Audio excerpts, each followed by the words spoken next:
Oh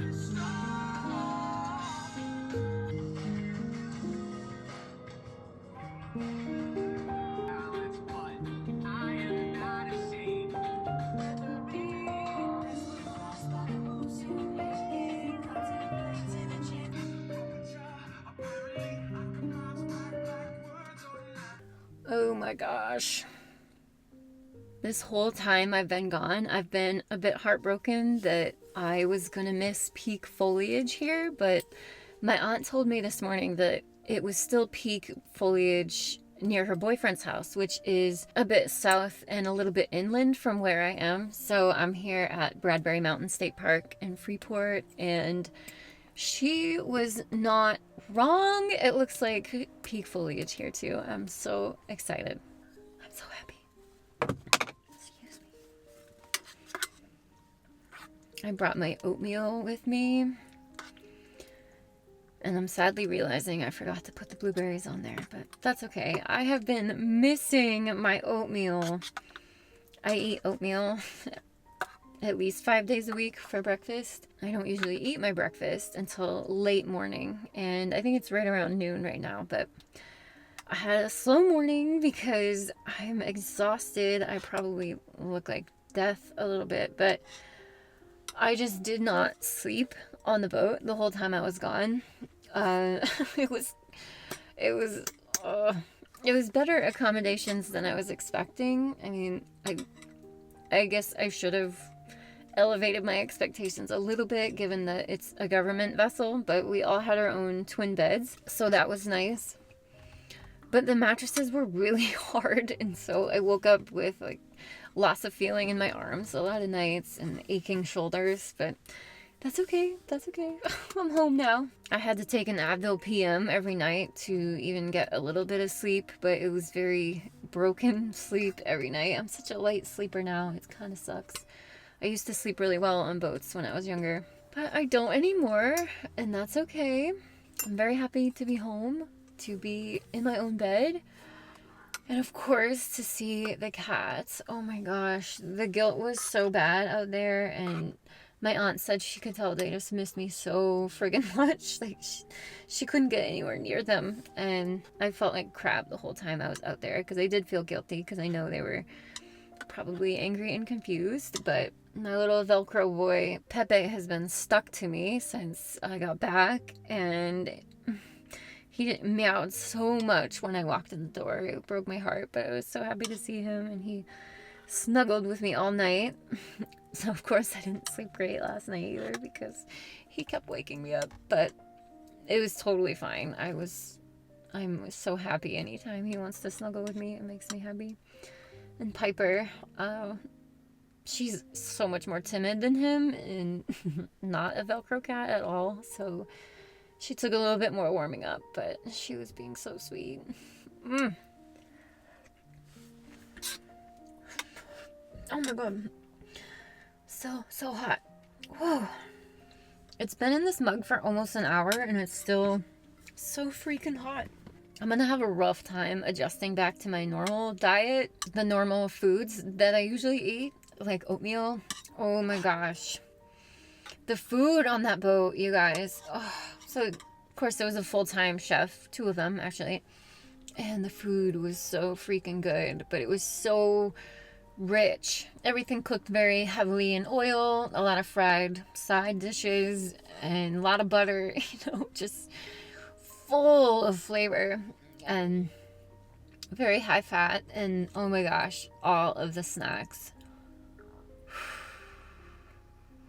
There's a reason I can't keep snacks in the house, and that's because if they're there, I'm gonna eat them. And this boat was loaded with snacks. Oh my gosh. They had any kind of cereal you could think of, healthy and unhealthy, Pop-Tarts, like the fun size candy bar of chocolates at all times, like multiple different varieties, and always a constant tub of other candy like Sweet Tarts and Nerds. Oh my gosh. In a whole huge freezer, like you go to the gas station and there's those sliding huge chest freezers with the clear top, just filled with ice cream and ice cream bars. Oh my gosh. all we did was eat. And like I said, I can't be around that kind of food or I just eat it constantly. So I feel not great now. And I'm definitely not saying those foods are bad. That's not what I'm getting at. It's just foods that I don't normally eat. Don't really cook with a lot of oil. And I try to minimize my snacks and definitely not bring them home in bulk size. But wow, these days I'm very in tune with how what I eat affects my body. And so after 22 days of eating like that, I can tell I just don't feel physically well, or like I'm running on optimum, I guess. Like I feel sluggish, I feel like I've got brain fog. I just feel kind of like run down. And also I notice it affects my mood. Like I have just like a lower baseline of everyday happiness. Like nothing drastic by any means. Eating that way definitely does impact me. And I've known that, and I figured that would happen, and it's totally okay, you know? I'm home now. I've been craving physical activity the whole time. You guys know I walk several hours a day, and that's been a habit for a couple years now. And so not having anywhere to walk for that long was painful. I feel like I have so much pent up energy, but also my exercise baseline has come way down as well. So I know just even a long walk is gonna probably have me pooped out, which I hope so, because I haven't been able to sleep at all. But that's why I'm here today. I'm gonna go for a big walk. It's warm today. It's gonna be around 70. It was much warmer yesterday, but I didn't get home until late yesterday. We landed and got off the dock 9 a.m.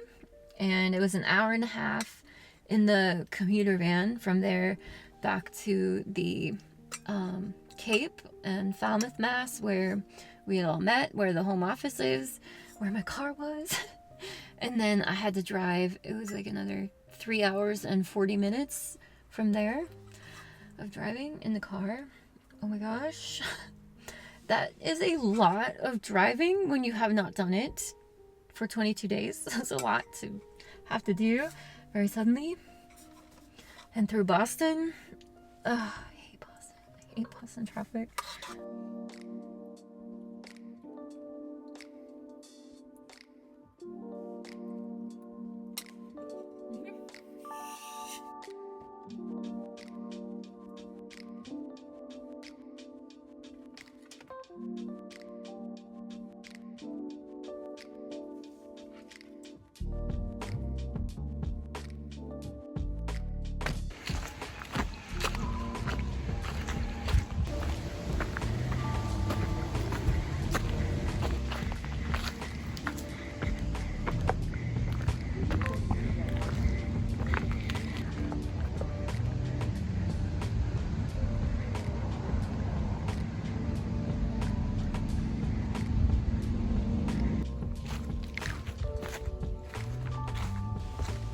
So just to back up for clarity, I just got home from a 22-day trip offshore with a NOAA research vessel as part of one of the legs for their fall research trawl surveys. And it was fun. Overall, I'm really happy I went. Very glad I did it.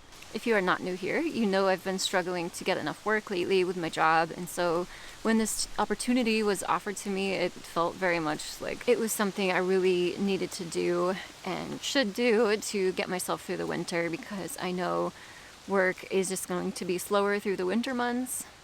I am a fisheries observer, so I normally work offshore on commercial fishing vessels, and fishing activity slows down in the winter just because of the weather. So this was an opportunity for something different, and like I said, I'm very glad I did it. It was a lot of fun, a lot of hands-on fish, a lot of fish in different sizes and new species that I don't normally get to see, so it was pretty cool. And it was really nice to work next to NOAA fisheries scientists whose whole careers are dedicated to studying these fish. So they have so much knowledge about the fish here in the North Atlantic, and specifically the Gulf of Maine and the Bay of Fundy. Everyone was super nice, super friendly, really open to talking about their research and what they're doing in their normal jobs when they are on shore. So that was fun. There was 3 other observers on the trip, and all 3 of them were from my same company. And then there was, I think, 3 contractors that work for a contracting company that specifically do these kinds of trips. And then there was a handful of full-time Northeast Fisheries Science Center and Woods Hole full-time NOAA staff that work on various different fisheries and oceanographic-based jobs.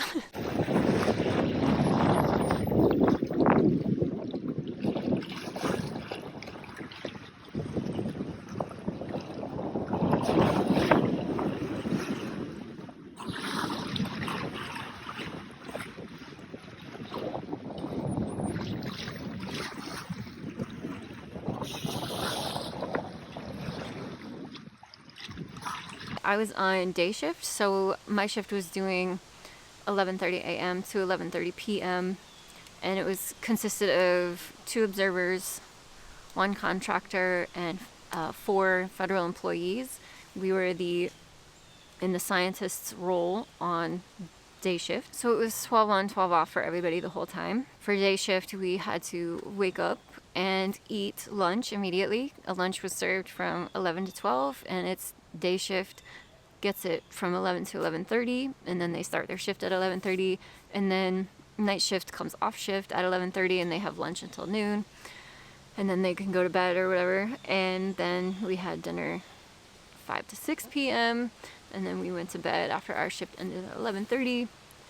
The other shift repeated, and I did not sleep great. It was definitely challenging. It was very challenging for me. It was, from someone who lives a very quiet, very solitary life, it was all of a sudden sensory overload. You're just surrounded by people all day, can't really get away from them. In the sampling wet lab, it was incredibly loud too, just the sound of rushing water the whole time, just because the water had to be flowing through the conveyor belt and at our sample stations and through all the piping, so that was very loud.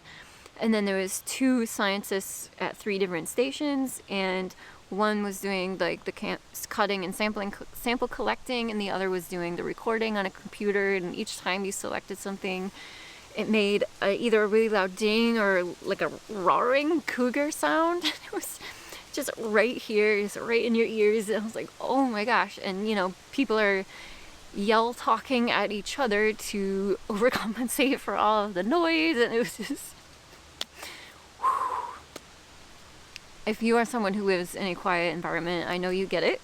It's just, whoa. It was like 0 to 100, and you just stuck in it for 22 days straight. And then the other aspect was I got assigned to the only 4-person room on the ship. So when it was 4 people in our room, 2 on night shift, 2 on day shift. So even when you were off shift, I still never got the room alone, so I could really never truly be alone. So it was just a lot for me. That's part of why we're here too. I'm just taking a day to see no one, talk to nobody, and just suck up this foliage. I'm still, oh my gosh, it is so stunning, and I'm so happy. So truly great trip overall. I'm very happy and relieved, of course. Financially, the income from that trip, of course, provides a good amount of breathing room and stress relief facing the months ahead, because my work will be slow. So I feel so much better and really happy about that aspect. I'm glad the trip didn't get cut short. It was the full length, and it's over. So of course I put some money in savings, which I have been sharing in my Transfer Tuesday posts, but I will of course recap it all when I do an October budget review. It's interesting because the trip gave me a good overall sense that I feel like I'm going the right direction in life, even though I don't have my own roof over my head right now and I'm staying with my aunt because my income was so low, and I had to break my last lease after 3 months because I saw the writing on the wall, paid the equivalent of 1 month's rent to break my lease early, and I moved home with my aunt, and now I'm just trying to figure out the next step.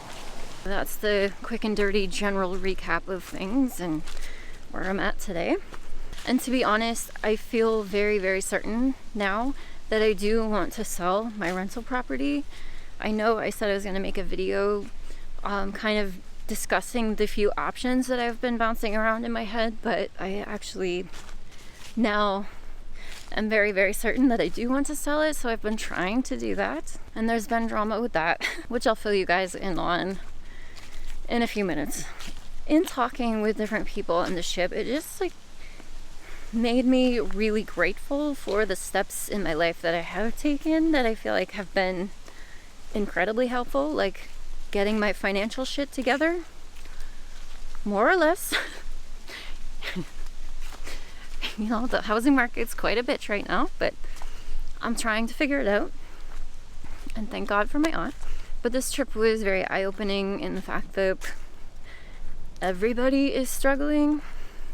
Okay, not everybody. Maybe I'll just say that so many people are struggling, because specifically the other observers on the trip. And I don't mean to share this to like put anybody on blast or put anybody down by any means. Everybody was so lovely. One of the other people on the ship in their mid-30s, like really struggling to make ends meet. And of course, I don't know anyone that doesn't feel a bit relatable to that in today's economy. They were just really struggling to pay their rent, and among a lot of other things, and dealing with their credit and low income, and of course I totally understand all of that. The only piece I couldn't relate to was that this person had like 10x stress about it because they had no family backup like I do, like I always have, even though I have not always chosen to use it. It's been there, and I'm just so thankful that in my mid-20s I decided I didn't want to live like that anymore. And you guys know it's been quite the road. I've shared the last 4 or however many years of it with you guys here. So you've seen the struggle, you've seen the ups, the downs, and everything in between. And again, I'm not saying it at this person's expense or to talk badly or down about them. I'm just sharing it for context on why I'm feeling very relieved about all those years that I did spend getting my shit together, working a job that I hated just for the pay and just so I could cash out a pension at the end. And I thought I wanted to use that pension for real estate, but after owning my first property for a few years now, I can firmly say I don't want any more real estate for rental properties. I want a roof over my own head. And the whole, again, we're going to get to the rental property headache, but most importantly, I am so glad I saved an emergency fund. As hard as that was, as long as it took, I'm so glad that past me had the sense to see and understand delayed gratification and how much that would be helpful for me, for future me, right now me. Where am I going? Where's the trail? Where's the trail? Because even though as scared as I was in my last apartment, when I realized my income was absolutely not going to be anywhere near enough to cover my monthly expenses, and made the decision to move out and move in with my aunt. And that whole decision was just based on the fact that my savings was going backwards, especially after coming off a 3-month period of unemployment after my last job furloughed me. And it's just been, you know, just not the greatest sequence of events. And as much as it sucked, and as much as I've had to really do life pivots as a result of those things happening, the reality is I've never even been close to running out of money because of the dedication of saving up additional sinking funds and finding more avenues of income along the way.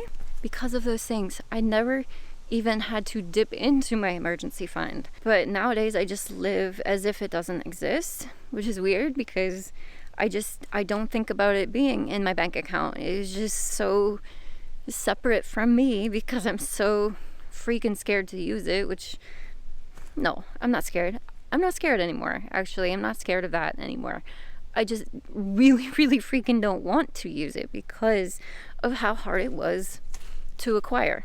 So seeing someone struggle because of not having an emergency fund and not doing whatever needs to be done to create one for themselves, it was heartbreaking. It just put me right back to a much younger version of me, but a very, very stressed and unhappy version of me. And I'm just so glad that I'm the version of me now. Even though things aren't perfect, they're still truly amazing, and I've just been feeling really grateful about that.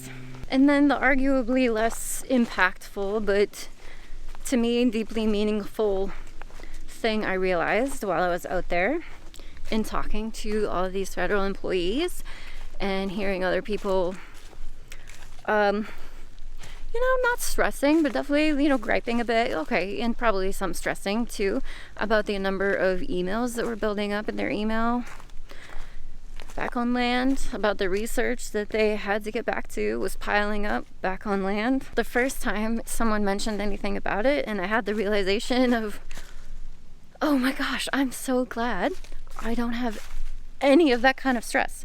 Aside from, I just have to show up here every day, just like I do when I'm on fishing boats. I just have to show up that day, or however many days, do what needs to be done, and that's the end of it.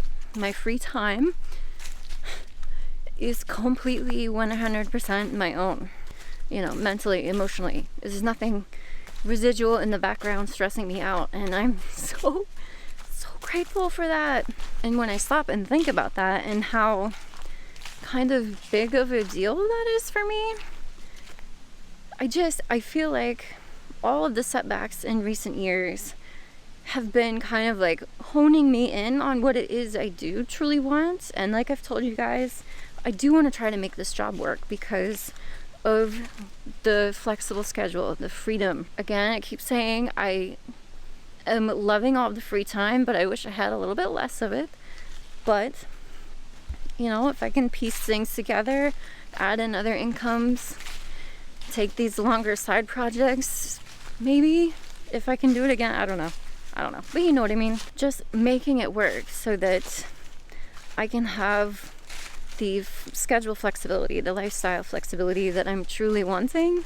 I've never been happier in my life than I have been since kind of realizing that, even though the financial bit's been bumpy. I know I've told you guys, I do truly like this job. I like the randomness of it. I like that it's just field work. I don't have computer work. I don't have emails. None of that stuff. Nobody's calling me. It's awesome. And it feels like the right thing for me. And even when it is not enough and I'm having to add in these additional income sources like delivering groceries, working with my brother, I'm being choosy about them, and all of them I deeply enjoy. Of course, especially working with my brother. That is so much fun. And obviously get to hang out with my brother. And it's all outdoors. It's just doing manual labor. A lot of raking, gardening, firewood. It's just like, yes, it's everything I want. And because I've carved this lifestyle that's pretty cheap, again, aside from housing, we're working on it. But because I've done that, the low income is okay. And I have backup, that emergency fund, to save my ass when it needs to. If it ever needs to, which I'm fiercely don't ever want to do, so I just make myself figure it out so I don't have to use it. And seeing other people that haven't gone through that phase yet is really heart-wrenching, really. You can't just reply to someone who's essentially a stranger, even though they're spilling all their tea on you. You can't just be like, you need a budget. I'm like, That's it. Because, and I say that because I forgot to tell the rest of the story, that same person who was struggling financially, facing eviction, was also, at the end of the trip, talking about the frivolous things they were going to go buy when they got home. Whoa, beef. You know, so that's really what solidified an image in my head of, okay, probably not managing money as well as one could be. Again, in the least judgmental way possible. Like, I would say it with love. I feel it with love. But you can't go around telling people that, you know? And it's almost like people have to go through that process for themselves and, like, really hit that rock bottom moment, whatever that is, whatever that looks like. But you can't make it happen for them, and certainly can't make them see it. So it would be, like, super awkward and inappropriate. I don't know, I guess I could have suggested it gently, but never really had the opportunity, and there was just so much other drama going on. It's just like, whoa. Just having a lot of life realizations as I'm plunged back into forced interactions with people in close quarters for an extended period of time. Get to know a lot about people in a short amount of time. You know, as these thoughts were popping in my head, they were just like realizations of gratefulness for my choices. It was never in a braggy way. It was always just, oh my gosh, thank goodness I did that. By this person's age, my mid-30s, I was several years into the process of turning my life around financially. And to see someone that age going through those kind of things and such uncertainty and hard times, it's really heartbreaking. So I guess that brings us to the rental property drama. Early last week, I got an email from the rent collector on my property management team, and she said, I think it's time to issue a formal eviction to my tenant. So this guy has paid late, all except the first month he moved in, which was late March, so I think he was on time for April. And then he's paid late ever since the last few months, and it's embarrassing and kind of annoying that I didn't catch it, but he's been really late. He hasn't paid since August, so he still owes September, October, and I think partial August. So what's annoying is the software sends me an automatic email whenever my tenant makes a rent payment, but what the software does not do is send an automatic email whenever that payment in turn gets denied. So that happened for part of his August payment, but I got those automatic emails that he had paid, and I saw that the balance in that account that the money gets deposited into went up, but I didn't check it that hard, which is stupid on me. And then September, when I filmed the September budget review, at that point I had received the automatic emails that he had paid, but it was a couple days before I filmed the video, and then a couple days after that I realized that I hadn't seen the balance change in the account that money gets deposited into. So I reached out to them, and it turns out that his payment got returned for insufficient funds. And the property management team is on him all the time. They are always calling and emailing him, hey, when can we expect a rent payment? So his voicemail box is full all the time, and he very sporadically gets back to them and says, oh, XYZ excuse, and I'm gonna make a payment on, in a couple days or whatever. And so he does, and they say, they get that notification that he's made the payment, as do I. But then it gets denied or returned for insufficient funds, and that's happened for September and October. That's been really annoying because I have also been really trying to sell the property the last couple months, or trying to start that process, I should say.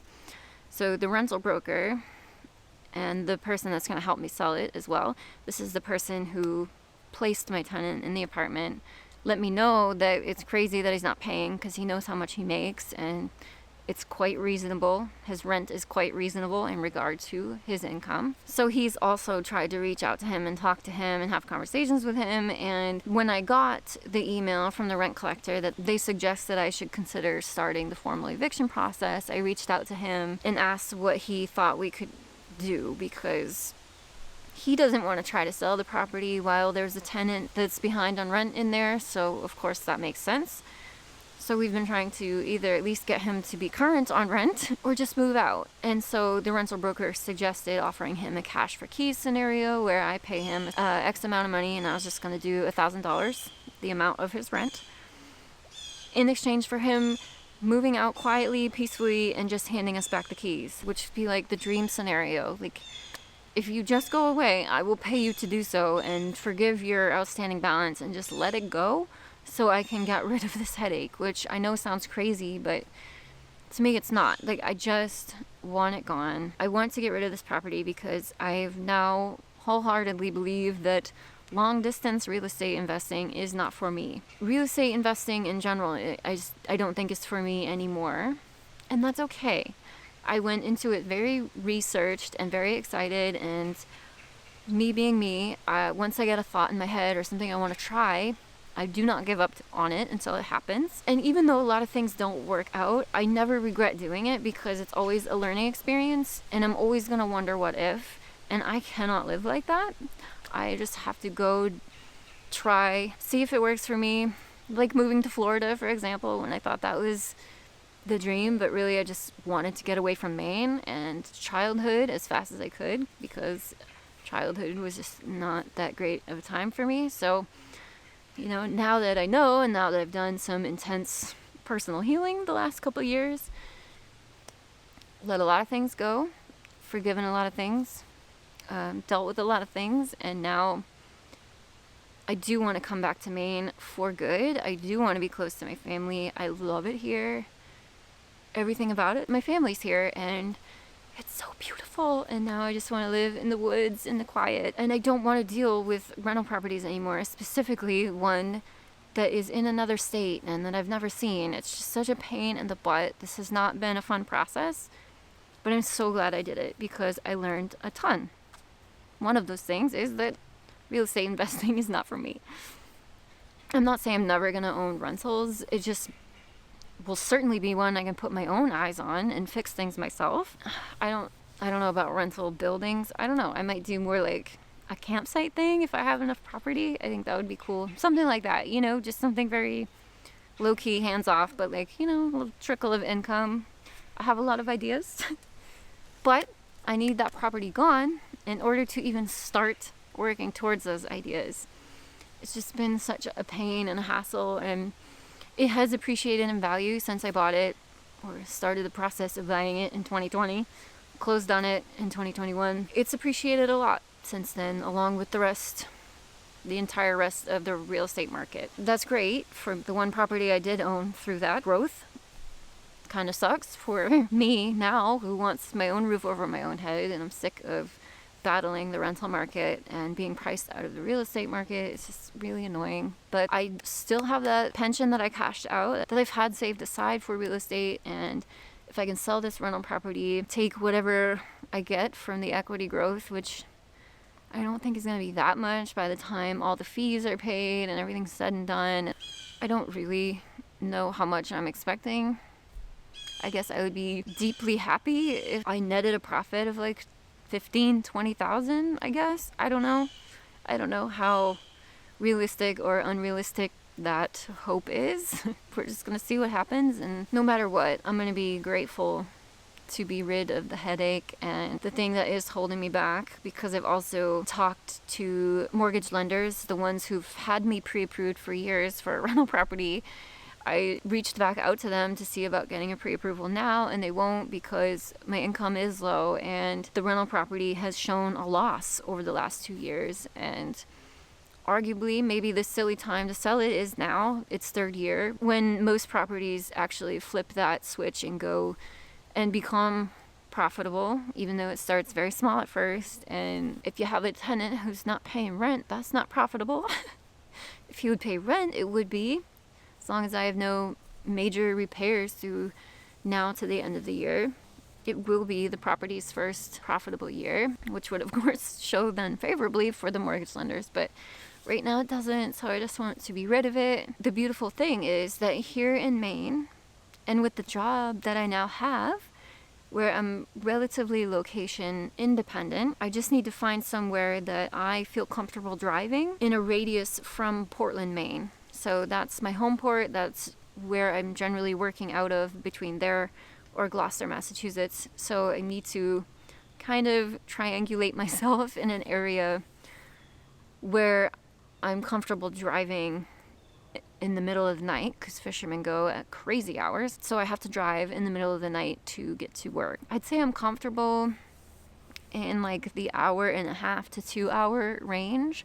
So if I can find somewhere within a couple hours of Portland, preferably a little bit more south, so that I'm as close to Gloucester as possible, I think that would be the sweet spot. And there has been pieces of land for sale that, between the cash from cashing out that pension, and if I did get 15,000-20,000 profit from selling the rental property, I could pay cash for a piece of land. So I wholeheartedly believe that is my next step. That's what makes the most sense, what feels right. I don't want to get back into the rental market and put a deposit down on another overpriced apartment that I'm going to be stuck in for a year or have to pay to leave early. I'm just so sick of that. So very sick of that. And so while my aunt is so gracious to let me have this time, it would be amazing to just be able to get a piece of land that makes sense and that feels right for me in my price range, pay cash for it, not have a payment, and then just figure out a structure on it, whether temporary, permanent, I don't know, doesn't matter. That's not the next step. First step is the land, but just take it from there. And if I have to work more side jobs to pay for things and building something or buying something else to put on the land or something, whatever that looks like, just start working on paying toward that cash as I go. And there's options.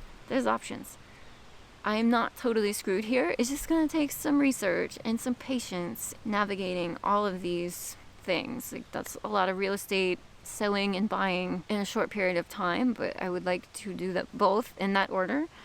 From a financial perspective, I can use whatever profit from the rental property and 1041 exchange that into a property of my own within, I think it's 90 days, and not have to pay taxes on the capital gains from the sale of the rental property. So that's kind of what makes the most sense financially as well, as long as I can make that happen and find someone that's willing to help me do that and find a property that I like in my budget in that radius.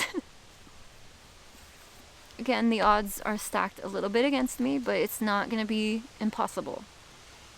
I've been looking.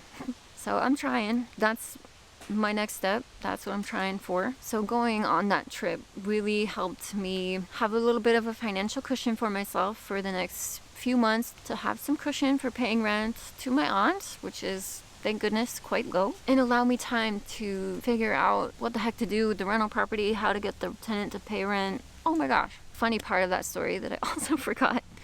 The rental broker, he offered to swing by the property on Friday because he was going to be in the area. He was going to see if he could catch the tenant at home and talk to him and offer him the cash for keys situation. Nobody was home, so he went back on Monday, and a roommate answered. Apparently, he had a roommate move in some months ago. No idea. Obviously, he didn't tell us. This roommate is not on the lease, and nothing like that. And this roommate has been paying him $600 a month to live there. His rent's only $1,000, so this guy actually only has to come up with $400 a month on his own, and maybe utility or whatever. I don't know, And I've told you guys all about his excuses in the past, and he very much is just obviously mismanaging his money. Either way, the tenant wasn't home, so the broker wasn't able to speak to him, but the roommate said he would relay the message. And then the rent collector heard from him the next day or something and said he doesn't want to do the cash for keys, he doesn't want to move out. And so I said, fine. He needs to get current on his balance that he owes, which is like $2,700-ish with all the late fees and everything by now.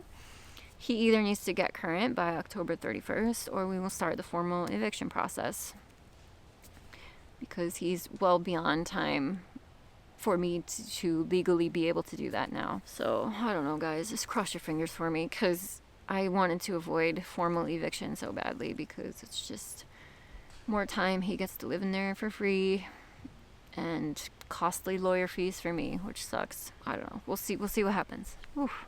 So that's all the updates. So good trip overall, a lot of self-reflection, a lot of happiness for exactly where I'm at and the direction that I'm going, which is just living a quiet, peaceful existence in the woods, off the land, sharing that with you guys. That's all I want to share with you guys. That's all I can think about. That's how I want to spend every day that I have free, is just in the woods on my own piece of land doing homesteady things. That's all I can think about. That's all my heart wants to do. That's all I want to share. And I want to share how to do it as cheaply as freaking possible. That just sounds like such a happy existence to me at this stage of my life, because it's been constantly in my head and on my heart for a very long time now. I know for sure, zero doubt, that that is the next step for me.